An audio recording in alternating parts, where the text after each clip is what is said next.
Guys, welcome to my channel. आज हम पढ़ेंगे डीएलएड फोर्थ सेमेस्टर हिंदी। देखिए, कबीरदास जी अधिकतर ईयर में आए हैं डीएलएड के फोर्थ सेमेस्टर में, इसीलिए आज हम कबीरदास जी की जीवनी पढ़ेंगे। देखिए, कबीर का समान परिचय देते हुए उनकी प्रमुख रचनाएं कौन सी है, ये हमारा 2019 में भी आया था और 2021 में जो सेकंड बार पेपर हुआ था सितंबर में, उसमें भी आया था। और देखिए, कबीरदास रचित सामाजिक कुरीतियां संबंधी एक दोहा लिखकर उसका अर्थ स्पष्ट कीजिए। ये भी हमारा क्वेश्चन 2021 में आया था पहले वाले में। कबीर की रचनाएं लिखिए, ये हमारा 2022 में अभी जो मई में एग्जाम हुआ है उसमें आया था। चलिए स्टार्ट करते हैं जीवन परिचय कबीरदास जी का।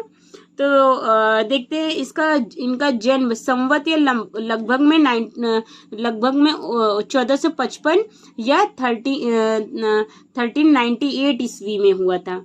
जन्म स्थान काशी वाराणसी। गुरु कौन थे इनके? रामानंद।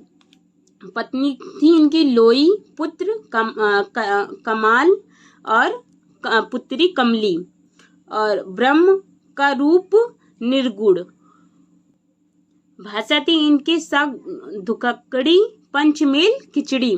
शैली थी इसकी खंडनात्मक उपदेशनात्मक अनुभूति व्यंजक। लेखन विधा थी इनकी काव्य। और प्रमुख रचनाएं इनकी थी साखी, सबद एवं रमैनी। और इनकी मृत्यु लगभग या संवत में 1575 या 1518 ईस्वी। साहित्य में स्थान भक्ति काल की ज्ञान श्री व संत काव्य धारा के प्रतिनिधि कवि के रूप में प्रतिष्ठित थे। तो चलिए अब इनका पढ़ लेते हैं। जीवन परिचय क्या था? महात्मा कबीरदास जी हिंदी भक्ति की ज्ञानश्री शाखा के प्रधान कवि थे। इनके जन्म और मृत्यु के संबंध में विद्वानों में परस्पर मतभेद है। मतलब कुछ लोग कहते हैं यहाँ हुआ था, कुछ विद्वान अलग बताते हैं। तथापि प्रमाणित तथ्यों के आधार पर इनका जन्म सन 1398 ईस्वी में वाराणसी और मृत्यु सन 1518 ईस्वी में शिक्षा विभाग उत्तर प्रदेश शासन द्वारा प्रकाशित पुस्तक मंजरी के अनुसार है। ये मगहर में इनकी मृत्यु हुई थी। देखिए, कबीर एक विधवा ब्राह्मणी के गर्भ से उत्पन्न होने पर उसने समाज के भय से काशी के समीप लहर तालाब के किनारे फेंक दिया था, जहां से इन्हें नीमा और नीरू नामक जुल्हा दंपतियों ने उसे लेकर जाकर, मतलब उन लोगों ने ही लेके जाकर पाला और उनका नाम क्या रखा? कबीर रखा।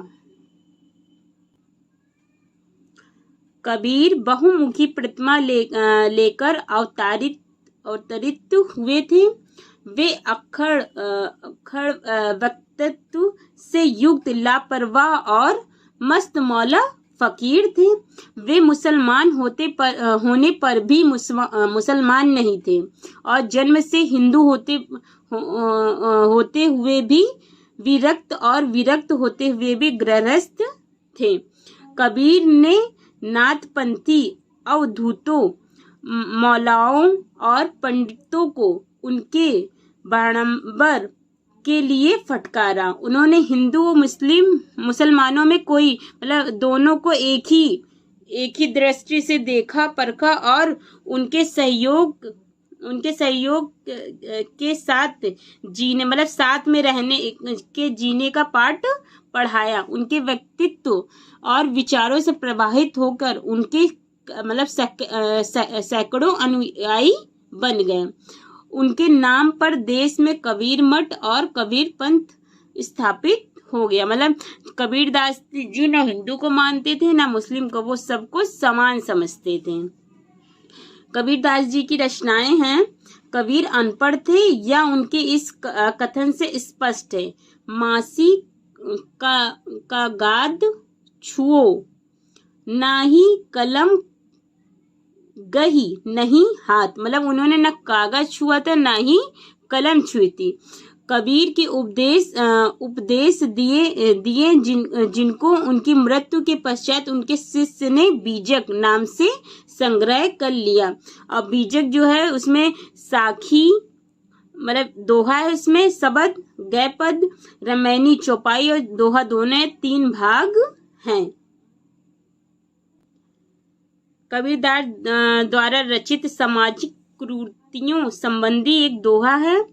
कुटिल वचन सबते बुरा, जारी करे सब छार, साधु वचन जल रूप है, बरसे अमृत धार। संत कबीरदास जी कहते हैं कि कटु वचन बहुत बुरे होते हैं और उनकी वजह से पूरा बदन जलने लगता है, जबकि मधुर या मतलब सरल वचन शीतल जल की तरह हैं और जब बोले जाते हैं तो ऐसा लगता है कि अमृत बरस रहा है। वैसे भी अगर आप किसी से कठोर होके बोलेंगे तो किसी को भी नहीं अच्छा लगेगा, और अगर किसी के साथ मधुर वचन से बोलेंगे तो उसको अच्छा लगेगा। Thank you. अगर आपको हमारा वीडियो पसंद हो तो please like, share and subscribe करें।